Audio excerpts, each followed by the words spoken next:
Yo, what up, people? Welcome to Wine and Hip Hop TV. Today's episode takes us to one of my favorite restaurants in New York, Charlie Bird, to chop it up with a true wine industry OG, my dog, Robert Bohr.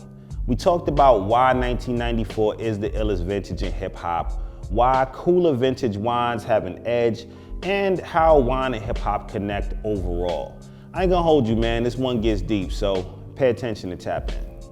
Something that people want to know is like, who is your rap spirit animal, right? So if you could pick a rapper that embodied your style, your influence, and your energy, what rapper would that be? You know, I imagine everyone wants to be like, yo, I'm the Jay-Z of rap, or I'm like the Nas of rap, or whatever, but I just don't think I'm that Showtime. I don't think I'm that, like, I'm not diversified in that way. Like, I kind of keep it close to the game. If I were to think about it in a way, I would say someone like Dr. Dre. In this way, and this is gonna sound a little weird, and especially for my friends who know I'm from Jersey, I'm East Coast. Like, my hip hop influence is really East Coast based. But if you think about Dr. Dre, he's an OG. He's been around for a long time. He wasn't the first, but he's been around for a while. There are people before him. I would say, like myself, he's better in the background. He does a great job of lifting others and is really great as a supporting, important cast member, but not the one who's always center stage. But if he's got to take it down, like, come on, Chronic? Fuck. For real. Like, so listen, I would say that I do really appreciate every once in a while being the alpha dog in the room. Yeah. But in general, I think the thing that I do best is being a little bit more behind the scenes, helping build a team, being a part of a collaborative effort rather than a solo effort. I think that's something that Dre has done really well for his career. So, speaking of Biggie, though, today you picked the wine, I picked the rhymes. All right. Oh, and, shit. Okay. I'm gonna keep it real, man. Like, this 94. I lost sleep on this one, man. Like, this you might have stumped me. I think we can go into this conversation saying that you stumped me, because you picked a 1994 shop. And first of all, thank you. Amazing wine. So I'm impressed by your restraint. I'm just saying, I'm on my second glass. I'm very impressed by your restraint. You know what it is? Professional. I'm focused. I know. I appreciate it. I'm focused.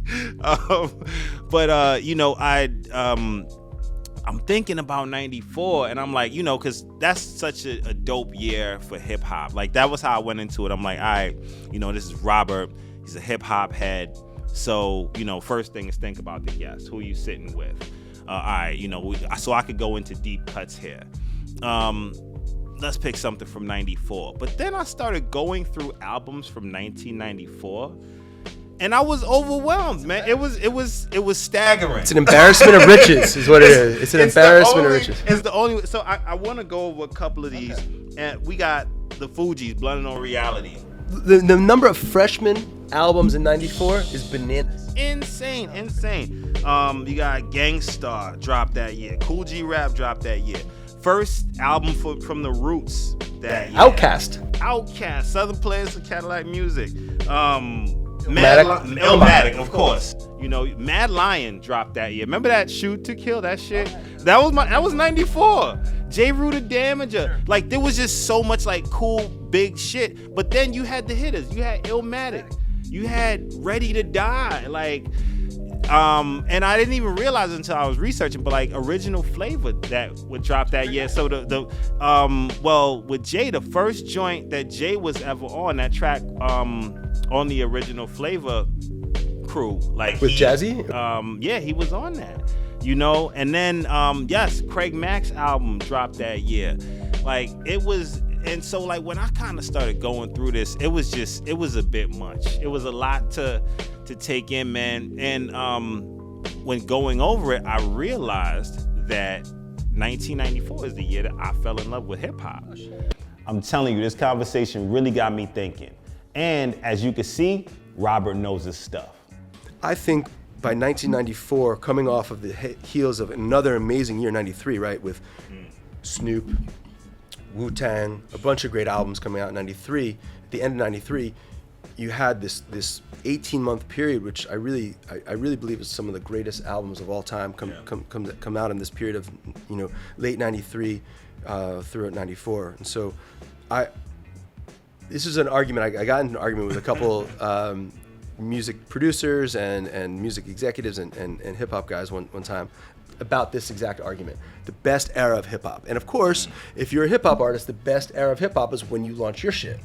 There's no one is shy about that, right? So now we talking about vintages. I gotta get back to that mic drop wine, the '94 Jean-Louis Chave Hermitage.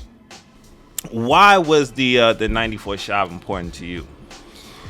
You know, it's one of those wines, you know, I don't know how many people do this, but, you know, at some point you got to figure out how do you start to learn about wine. And again, in the 90s when I started learning about wine, there's no internet.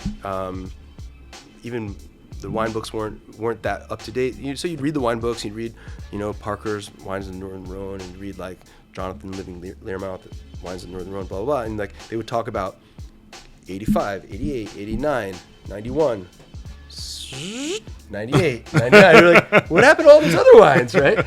And so over time, you start to like taste these kind of off vintages or kind of soft wines or whatever you want to call them, challenging vintages, and you get to enjoy them without the expectation of what of their expectation of greatness that they're supposed to always achieve.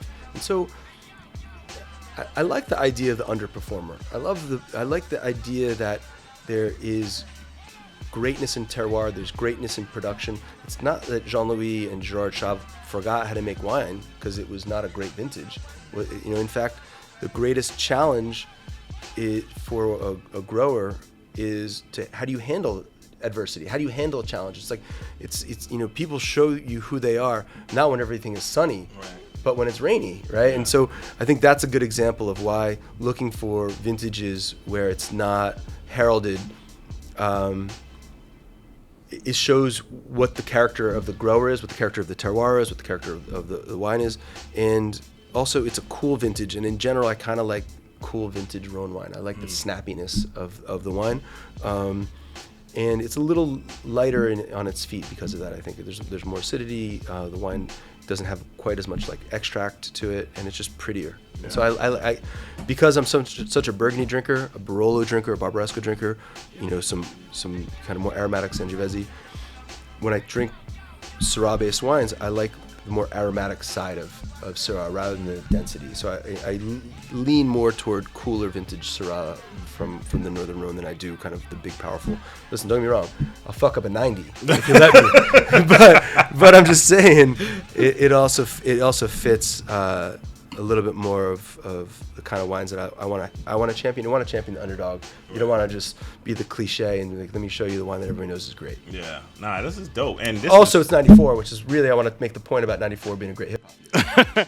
Yo, you fucking brought it. I gotta say, yo, like this, again,